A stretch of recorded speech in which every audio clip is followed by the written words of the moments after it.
Hello friends, आशा करता हूँ कि सभी बढ़िया होंगे। आज के इस वीडियो में हम बात करेंगे आज़ाद वीज़ा के बारे में। काफ़ी सारे लोग जानते होंगे आज़ाद वीज़ा के बारे में, और आज मैं बताऊंगा कि आज़ाद वीज़ा क्या होता है, और साथ ही मैं बताऊंगा कि आज़ाद वीज़ा से क्या फ़ायदे हैं, क्या नुकसान है, और आज़ाद वीज़ा में आप विदेश में कितने पैसे कमा सकते हैं, और क्या सिस्टम है आज़ाद वीज़ा का। तो दोस्तों, इन सभी के बारे में मैं डिटेल में बताने वाला हूँ इस वीडियो में, तो वीडियो के अंत तक बने रहें। और जो लोग मेरे चैनल पर नए हैं उनको मैं बता देना चाहता हूं कि मैं यूरोप, गल्फ और एशिया कंट्री में जॉब के रिलेटिव वीडियो बनाता रहता हूं। तो जो लोग भी इंटरेस्टेड हैं इसके लिए, वो लोग मेरे चैनल को सब्सक्राइब कर सकते हैं। जो मेरे सब्सक्राइबर हैं उनसे मैं रिक्वेस्ट करना चाहता हूं, जिन्होंने बेल आइकन नहीं दबाया है वो बेल आइकन दबा दें। बेल आइकन दबाने से फायदा ये होता है कि मैं जो भी न्यू वीडियो डालूंगा उसका नोटिफिकेशन आपको मिलेगा और आप सबसे पहले मेरे वीडियो को देख पाएंगे।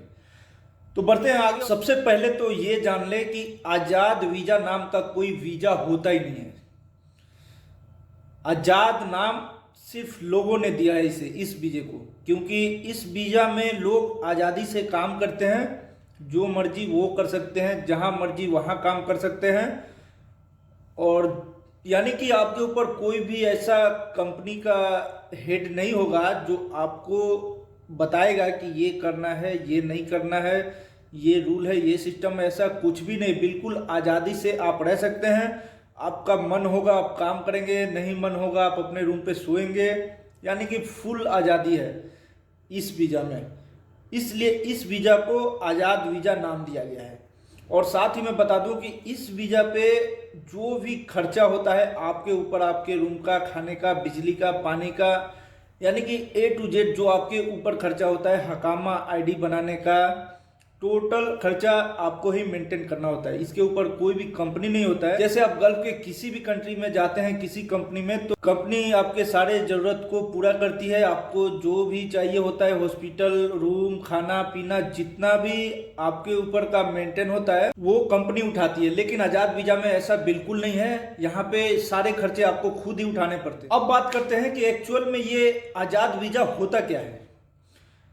आजाद वीजा मैंने बताया कि कोई वीजा नहीं होता है इस नाम का, ये लोगों ने सिर्फ नाम दिया है। जैसे कि आप जिस भी कंट्री में हैं उस कंट्री का कफील यानी कि मालिक जो होता है, जो कि बहुत ही ज़्यादा अमीर नहीं होता है, नॉर्मल एक मिडिल क्लास का जो होता है, वो ऐसा आदमी जो अपने घर पे भी कोई वर्कर्स नहीं रख सकता है, जैसे कि घर के लिए कोई सर्वेंट या फिर ड्राइवर वगैरह, ऐसा भी वर्कर्स वो अपने पास नहीं रख सकता है, वो लोग इस वीजे को लेते हैं।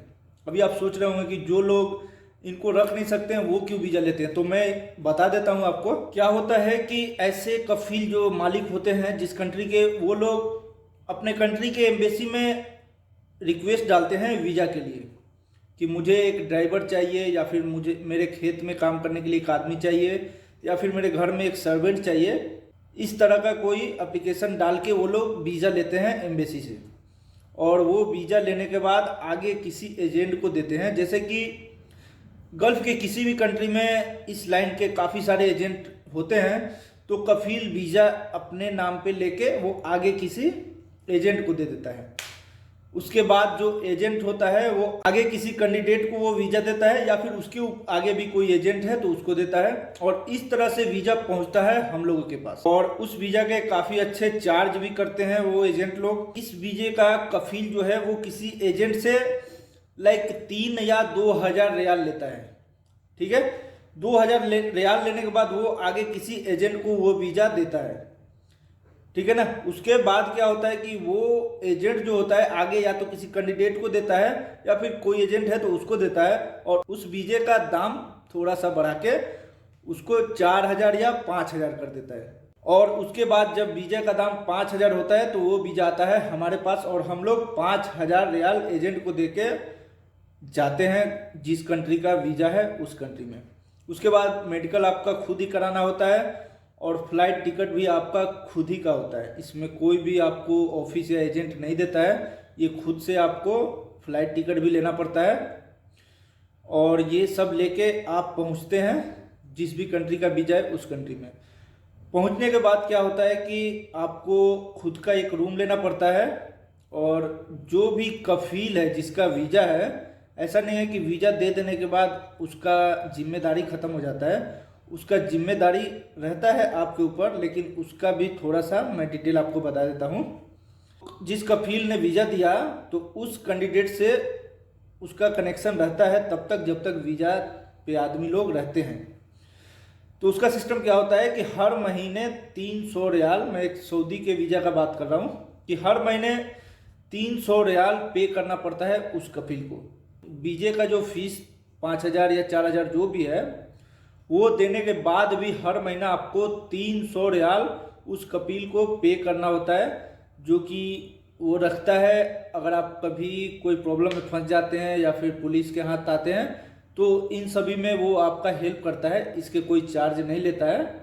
यानी कि आप उसके अंडर में रहते हैं, बट उसका कोई जोर नहीं रहता आपके ऊपर कि वो आपको काम दिलाए या फिर आपको रूम दिलाए, आगे आपको कोई बीमारी होता है, ये सब उसका मसला नहीं है।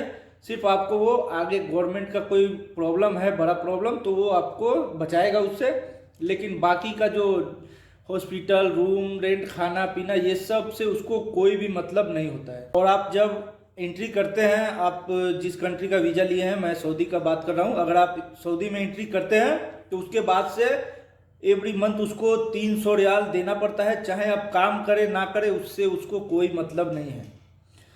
और जैसा कि मैं बता दूं कि आप जब सऊदी में इस वीज़ा पे आ रहे हैं तो आपका लिंक होना चाहिए, क्योंकि काम भी आपको खुद ही ढूंढना है, और जो भी काम में पैसा सैलरी मिलने वाला है ये सब कुछ आपको ही मेंटेन करना है। यानी कि काम के लाइन में आपका कफील आपको कोई भी हेल्प नहीं करने वाला है, सिर्फ 300 महीने का वो लेगा, उसके बाद आप कुछ भी करें उससे उसको मतलब नहीं है। सो फ्रेंड्स, उम्मीद करता हूँ कि आप समझ गए होंगे कि ये आज़ाद वीज़ा होता क्या है। अब मैं बता देता हूँ कि आज़ाद वीज़ा से क्या फ़ायदे हैं और क्या नुकसान है। सबसे पहले मैं फ़ायदा बता देता हूँ कि आज़ाद वीज़ा में जब आप कहीं भी काम करने जाते हैं तो आपको बहुत ही अच्छा सैलरी मिलता है। यानी कि अगर आप किसी कंपनी से टचअप करते हैं तो वो आपको अच्छी खासी सैलरी देगा। अगर वो मंथली सैलरी देता है तो अगर एक सऊदी की बात की जाए तो 5-6 हज़ार रुपये नॉर्मली लोग कमाते हैं आज़ाद वीज़ा में, जो कि इंडियन रुपीज़ में बात किया जाए तो 1 लाख के आसपास होगा। उसके बाद अगर आप डे बाय डे काम करना चाहते हैं, जैसे कि दिन पे घंटे पे, तो घंटे पे भी काम होता है। यहाँ पे 16 रियाल 17 रियाल आपके ट्रेड के ऊपर होता है, कौन से ट्रेड में आप आए हैं। लेबर में है तो थोड़ा आपको डाउन मिलता है। अगर किसी कैटेगरी में है like mason, welder, electrician, plumber, इन सब कैटेगरी में है अगर आप, तो आपको अच्छी खासी सैलरी मिलेगी।